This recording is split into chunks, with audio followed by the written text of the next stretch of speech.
नमस्कार दोस्तों, मैं अभिषेक सिंह स्वागत करता हूं अपने YouTube चैनल भक्ति संगम में।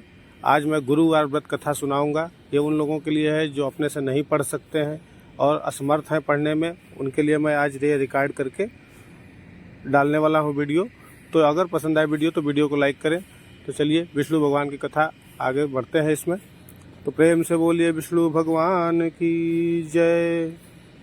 आज की कथा हमारी धर्म पत्नी पढ़कर सुनाएंगी। तो प्रेम से बोलिए विष्णु भगवान की जय। बोला एक बार प्रेम से बोलिए विष्णु भगवान की जय। बृहस्पति भगवान की जय। प्राचीन समय की बात है। भारत में एक राजा राज्य करता था। वह बड़ा प्रतापी तथा दानी था।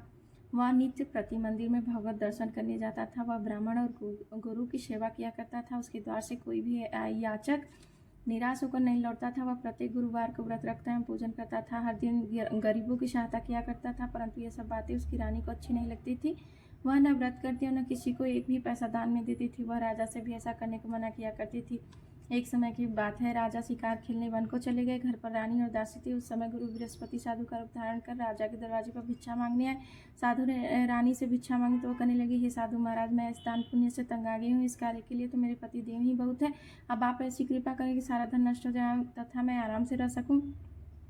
साधु रूपी बृहस्पति देव ने कहा, हे देवी, तुम बड़ी विचित्र और संतान और धन से कोई दुखी नहीं होता है। इसको सभी चाहते हैं। पापी भी पुत्र और धन की इच्छा करता है। अगर तुम्हारे पास धन अधिक है तो भूखे मनुष्यों को भोजन कराओ, प्याऊ लगवाओ, ब्राह्मणों को दान दो, धर्मशालाएं बनवाओ, कुआं, तालाब, बावड़ी, बाग बगीचे आदि का निर्माण कराओ तथा निर्धनों की कुंवारी कन्याओं का विवाह कराओ। साथ ही यज्ञ आदि कर्म करो। इस प्रकार के कर्मों से आपके कुल का और आपका नाम परलोक में सार्थक होगा एवं स्वर्ग की प्राप्ति होगी। परंतु रानी साधु की इन बातों से खुश न हुई। उसने कहा, हे साधु महाराज, मुझे ऐसे धन की आवश्यकता नहीं जिसको मैं अन्य लोगों को दान दूं तथा जिसको रखने और संभालने में ही मेरा सारा समय नष्ट हो जाए। साधु ने कहा, हे देवी, यदि तुम्हारी ऐसी इच्छा है तो जैसा मैं तुम्हें बताता तुम वैसा ही करना। बृहस्पतिवार के दिन घर को गोबर से लिपना, अपने केसों को पीली मिट्टी से धोना, केसों को धोते समय स्नान करना, राजा से कहना वह हजामत कराया, भोजन में मांस मंदिरा खाना, कपड़ा धोबी के यहाँ धुलने डालना।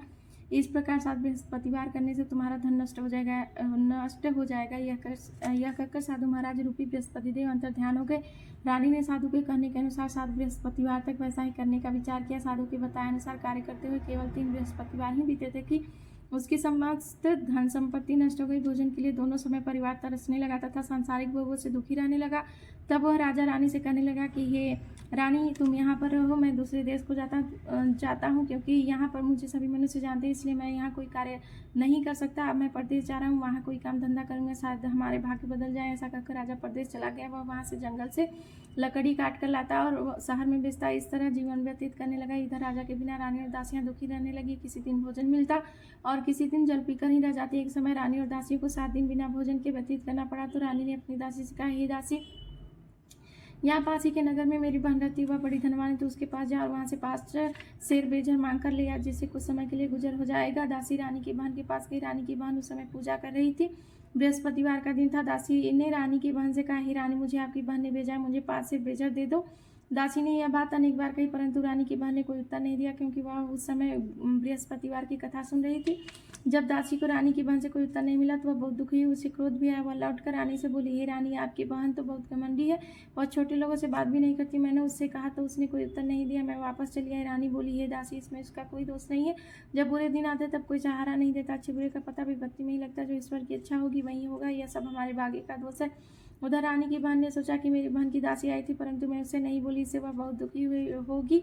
अतः कथा सुन और विष्णु भगवान का पूजन समाप्त कर वह अपनी बहन के घर आई और कहने लगी, हे बहन, मैं बृहस्पतिवार का व्रत कर रही थी जब तुम्हारी दासी हमारे घर गई थी, परंतु जब तक कथा होती तब तक न हम लोग उठते हैं न बोलते हैं, इसलिए मैं नहीं बोली। कहो दासी क्यों आई थी? रानी बोली, बहन, हमारे घर अनाज नहीं था, वैसे तुमसे कोई बात छिपी नहीं, इस कारण मैंने दासी को तुम्हारे पास 5 शेर बेजर लेने के लिए भेजा था। रानी की बहन बोली, बहन देखो, बृहस्पति भगवान सबकी मनोकामना पूरी करते हैं, देखो शायद तुम्हारे घर में अनाज रखा हो। यह सुनकर दासी घर के अंदर गई तो वहाँ उसे एक घड़ा बेजर का भरा मिल गया। उसे बड़ी हैरानी हुई, क्योंकि उसने एक एक बर्तन देख लिया था। उसने बाहर आकर रानी को बताया। दासी अपनी रानी से कहने लगी, हे रानी, देखो, वैसे हमको अन्न जब नहीं मिलता है तो हम रोज ही व्रत करते हैं। अगर इनसे व्रत की विधि और कथा पूछ ली जाए तो उसे हम भी किया करेंगे। दासी के कहने पर रानी ने अपनी बहन से बृहस्पतिवार व्रत के बारे में पूछा। उसकी बहन ने बताया, हे रानी बहन, बृहस्पतिवार को सूर्योदय से पूर्व उठकर स्नान करके बृहस्पतिवार का व्रत करना चाहिए, लेकिन उस उस दिन सिर नहीं धोना चाहिए। बृहस्पतिवार के व्रत में चने की दाल और मुनक्का से विष्णु भगवान का केले के वृक्ष की जड़ में पूजन करें तथा दीपक जलाए। उस दिन एक ही समय भोजन करें। भोजन पीले खाद्य पदार्थ का करें तथा कथा सुने। इस प्रकार करने से गुरु भगवान प्रसन्न होते हैं, अन्न पुत्र धन देते हैं, मनोकामना पूर्ण करते हैं। व्रत और पूजन की विधि बताकर रानी की बहन अपने घर लौट गई। रानी और दासी दोनों ने निश्चय किया कि बृहस्पति देव भगवान का पूजन जरूर करेंगे। 7 दिन बाद जब बृहस्पतिवार आया तो उन्होंने व्रत रखा, गुड़साल में जाकर चना और गुड़ बीन लाई तथा उसकी दाल से केले की जड़ तथा विष्णु भगवान का पूजन किया। अब भोजन पीला कहाँ से आया, दोनों बड़ी दुखी हुई, परंतु उन्होंने व्रत किया था, इस कारण बृहस्पति देव भगवान प्रसन्न थे। एक साधारण व्यक्ति के रूप में वे 2 थालों में सुंदर पीला भोजन लेकर आए और दासी को देकर बोले, हे दासी, यह भोजन तुम्हारे और रानी के लिए है, तुम दोनों करना। दासी भोजन पाकर बड़ी प्रसन्न हुई और रानी से बोली, रानी जी भोजन कर लो। रानी को भोजन आने के बारे में कुछ पता नहीं था, इसलिए वह दासी से बोली, जा तू ही भोजन कर, क्यों तो हमारी व्यर्थ में हंसी उड़ाती है। दासी बोली, एक व्यक्ति भोजन दे गया है। रानी कहने लगी, वह भोजन तेरे लिए ही दे गया है, तू ही भोजन कर। दासी ने कहा, वह व्यक्ति हम दोनों के लिए 2 थालों में भोजन दे गया है, इसलिए मैं और आप दोनों ही साथ साथ भोजन करेंगी। दोनों ने गुरु भगवान को नमस्कार कर भोजन प्रारंभ किया। उसके बाद से प्रत्येक बृहस्पतिवार को गुरु भगवान का व्रत और पूजन करने लगी। बृहस्पति भगवान की कृपा से उनके पास धन हो गया, परंतु रानी फिर पहले की तरह से आलस करने लगी। तब दासी बोली, देखो रानी, तुम पहले भी इस प्रकार आलस करती थी, तुम्हें धन के रखने में कष्ट होता था, इस कारण सभी धन नष्ट हो गया।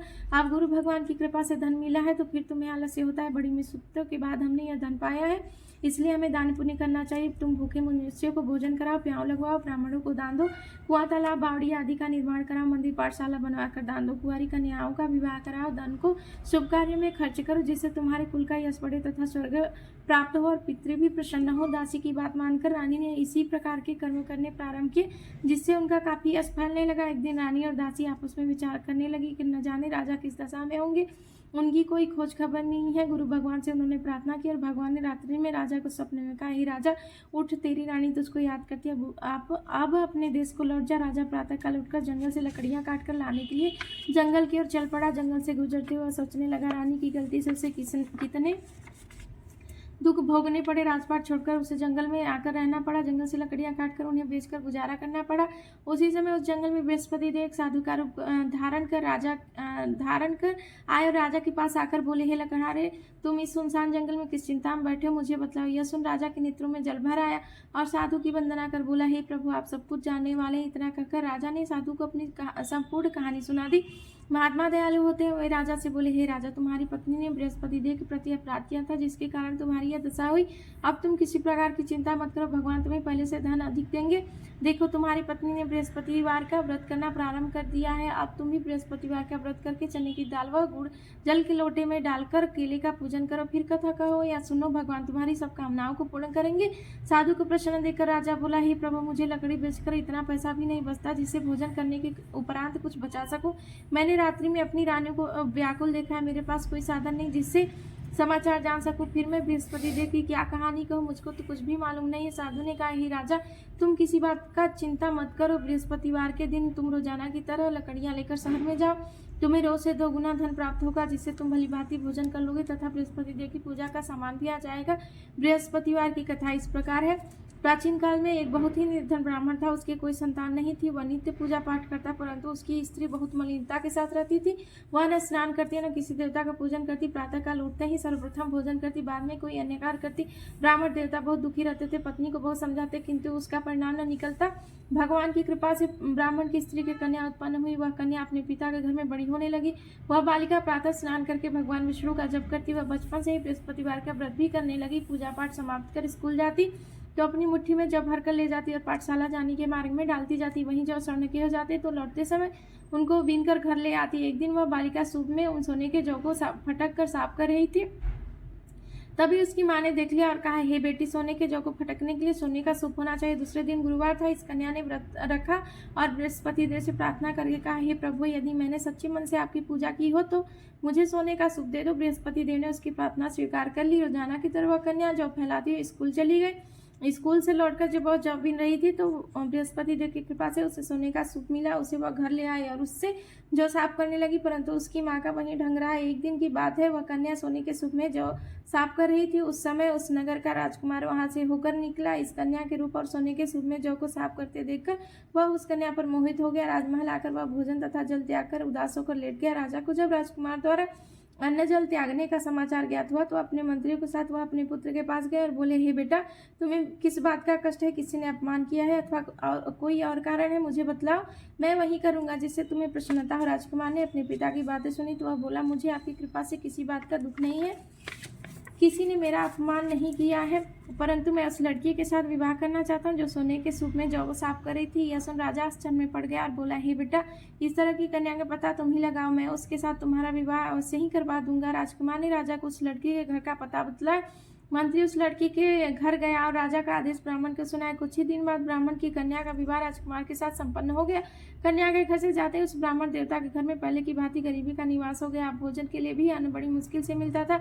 एक दिन दुखी होकर ब्राह्मण अपनी पुत्री से मिलने गया। बेटी ने पिता की दुखी अवस्था को देखा और अपनी माँ का समाचार पूछा। ब्राह्मण ने सभी हाल कहा। कन्या ने बहुत सा धन देकर अपने पिता को विदा कर दिया। इस तरह ब्राह्मण का कुछ समय सुखपूर्वक व्यतीत हुआ, लेकिन कुछ दिन बाद फिर वही हालत हो गए।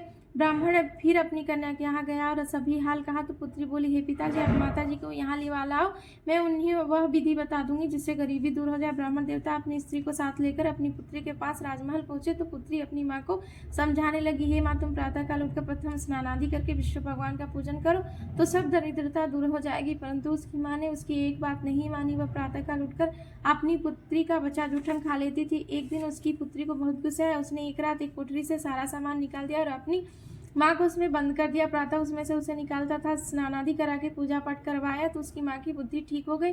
इसके बाद वह नियम से पूजा पाठ करती और प्रत्येक बृहस्पतिवार को व्रत रखने लगी। इस व्रत के प्रभाव से उसकी माँ भी बहुत धनवान हो गई और बृहस्पति देवता के प्रभाव से स्वर्ग को गई। वह ब्राह्मण भी सुखपूर्वक इस लोक का सुख भोग कर स्वर्ग को प्राप्त हुआ। इस तरह कहानी कहकर साधु देवता वहां से लोप हो गए। धीरे धीरे समय व्यतीत होने पर फिर बृहस्पतिवार का दिन आया। राजा जंगल से लकड़ी काटकर किसी शहर में बेचने गया। उसे उस दिन और दिनों से अधिक धन मिला। राजा ने चना गुड़ आदि लाकर बृहस्पतिवार का व्रत किया। उस दिन से उसके सभी क्लेश दूर हुए, परंतु जब अगला गुरुवार का दिन आया तो वह बृहस्पतिवार का व्रत करना भूल गया। इस कारण बृहस्पति भगवान नाराज हो गए। उस दिन उस नगर के राजा ने विशाल यज्ञ का आयोजन किया तथा अपने समस्त राज्य में घोषणा करवा दी कि कोई भी मनुष्य अपने घर में भोजन न बनाए तथा आग भी न जलाए। समस्त लोग मेरे यहाँ भोजन करने आए।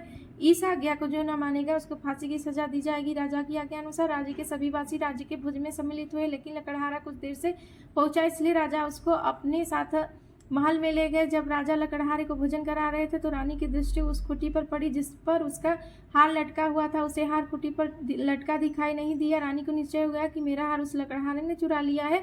उसी समय सैनिक बुलवाकर उसको जेल में डलवा दिया। जब लकड़हारा जेल खाने में गया तो बहुत दुखी होकर विचार करने लगा कि न जाने कौन से पूर्वजन्म के कर्म से मुझे यह दुख प्राप्त हुए हैं, और उसी साधु को याद करने लगा जो जंगल में मिला था। तत्काल बृहस्पति देव साधु के रूप में प्रकट हो गए और उसकी दशा को देखकर कहने लगे, अरे मूर्ख, तूने बृहस्पति देवता की कथा नहीं की, इसी कारण तुझे दुख प्राप्त हुआ है। अब चिंता मत कर।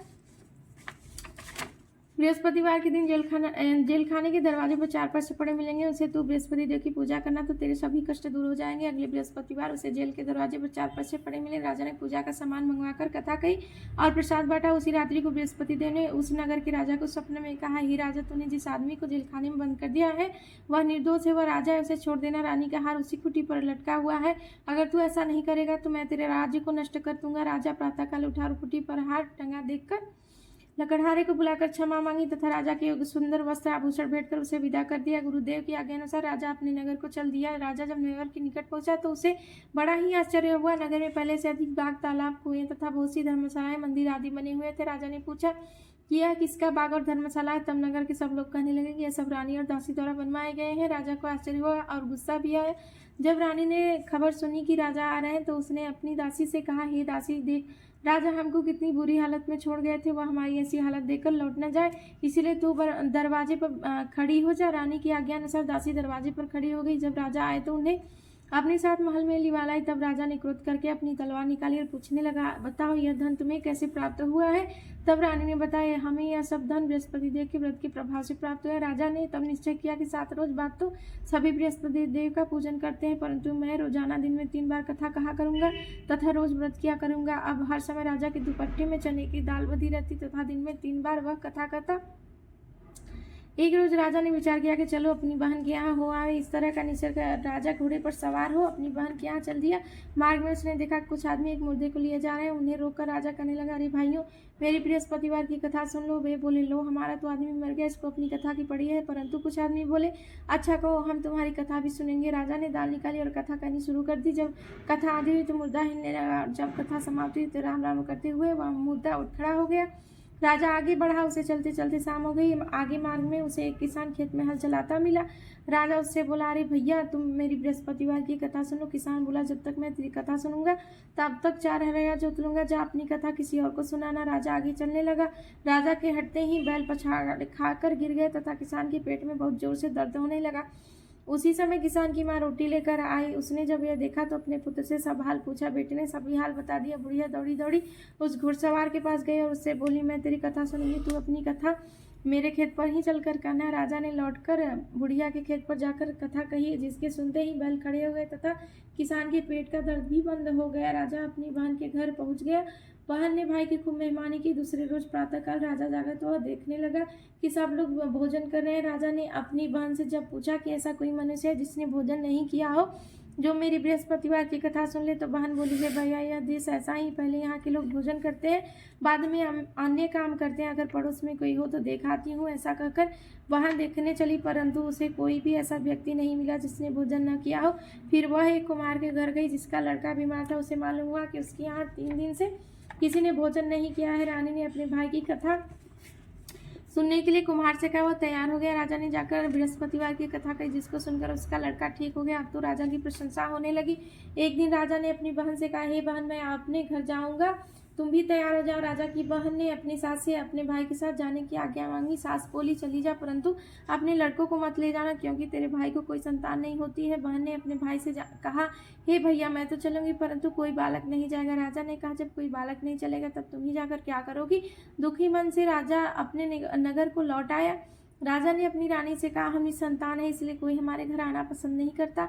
इतना कहा वह बिना भोजन आदि के शैया पर लेट गया। रानी बोली, हे प्रभु, बृहस्पति देव ने हमें सब कुछ दिया है, वे हमें संतान भी अवश्य देंगे। उसी रात बृहस्पति देव ने राजा को स्वप्न में कहा, हे राजा, उठ, सभी सोच त्याग दे, तेरी रानी गर्भवती। राजा को यह जानकर बड़ी खुशी हुई। 9वें महीने रानी के गर्भ से एक सुंदर पुत्र पैदा हुआ। जब राजा की बहन ने यह शुभ समाचार सुना तो वह बहुत खुश हुई और बधाई लेकर अपने भाई के यहाँ आई। तभी रानी ने कहा, घोड़ा चढ़कर नहीं आई, गधा चढ़ी आई। राजा की बहन बोली, भाई, मैं इस प्रकार न कहती तो तुम्हें औलाद कैसे मिलती। बृहस्पति देव ऐसे ही हैं, जिसके मन में जो कामनाएं रहती हैं सभी को पूर्ण करते हैं। जो सद्भावना पूर्वक बृहस्पतिवार का व्रत करता है, कथा पढ़ता है अथवा सुनता है, दूसरों को सुनाता है, बृहस्पति देव उसकी सभी मनोकामनाएं पूर्ण करते हैं। बृहस्पति देव उनकी सदैव रक्षा करते हैं। जो संसार में सद्भावना व सच्चे हृदय से बृहस्पति देव का पूजन करते हैं, उनकी सभी मनोकामनाएं उसी प्रकार पूर्ण होती है जैसे रानी और राजा ने बृहस्पति देव का कथा का गुणगान किया। उनकी सभी इच्छाएं बृहस्पति देव ने पूर्ण की। मनुष्य को हृदय से उनका मनन करते हुए जयकार करना चाहिए। बोलो विष्णु भगवान की जय जय।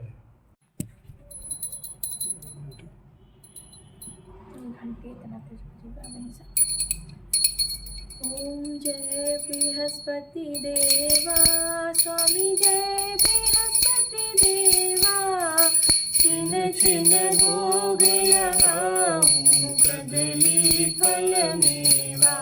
ओम जय बृहस्पति देवा, तुम पूरण परमात्मा, तुम अंतर्यामी, तुम अंतर्यामी। जगत पिता जगदीश्वर, जगत पिता जगदीश्वर, तुम सबके स्वामी। ओम जय बृहस्पति देवा, जलामृत निज निर्मल, सब पातक हरता, स्वामी सब पातक हरता। सकल मनोरथ दायक, सकल मनोरथ दायक, कृपा करो भरता। ओम जय बृहस्पति देवा, तन मन धन अर्पण कर, जो जन शरण पड़े, स्वामी जो जन शरण पड़े। प्रभु प्रकट तब होकर, प्रभु प्रकट तब होकर, आकर द्वार करे। ओम जय बृहस्पति देवा दीन दयाल दयानिधि भक्तन हितकारी। स्वामी भक्तन हितकारी पाप दोष सब हरता पाप दोष सब हरता भव बंधन हारी। ओम जय बृहस्पति देवा सकल मनोरथ दायक सब संशय हारी। स्वामी सब संशय हारी विषय विकार मिटाओ विषय विकार मिटाओ संतन सुखकारी। ओम जय बृहस्पति देवा जो कोई आरती तेरी प्रेम सहित गावे। स्वामी प्रेम सहित गावे जेठानंद आनंद करे जेठानंद आनंद कर सो निश्चय फल पावे। ओम जय बृहस्पति देवा। प्रेम से बोलिए बृहस्पति देव भगवान की जय। ओम जय जगदीश हरे स्वामी जय जगदीश हरे भक्त जनों के संकट क्षण में दूर करे। ओम जय जगदीश हरे जो जावे पर पावे दुख बिन से मन का सुख संपत्ति घर आवे कष्ट मिटे तन का। ओम जय जगदीश हरे मात पिता तुम मेरे शरण गहूँ मैं किसकी तुम बिन और न दूजा आस करूँ जिसकी। ओम जय जगदीश हरे तुम पूर्ण परमात्मा तुम अंतर्यामी पार ब्रह्म परमेश्वर तुम सबके स्वामी। ओम जय जगदीश हरे तुम करुणा के सागर तुम पालन करता मैं मूर्ख खल कामी कृपा करो भरता। ओम जय जगदीश हरे तुम हो एक अगोचर सबके प्राणपति किस विधि मिलूं दया मैं तुमको मैं कुमति। ओम जय जगदीश हरे दीन बंधु दुख हरता तुम ठाकुर मेरे अपने हाथ उठाओ द्वार पड़ा तेरे। ओम जय जगदीश हरे विषय विकार मिटाओ पाप हरो देवा श्रद्धा भक्ति बढ़ाओ संतन की सेवा। ओम जय जगदीश हरे तन मन धन सब कुछ तेरा तेरा तुझको अर्पण क्या लागे मेरा। ओम जय जगदीश हरे ओम जय जगदीश हरे स्वामी जय जगदीश हरे भक्त जनों के संकट दास जनों के संकट क्षण में दूर करे। ओम जय जगदीश हरे प्रेम से बोलिए जगदीश्वर भगवान की जय विष्णु भगवान की जय। ओम नमो पार्वती पतये हर हर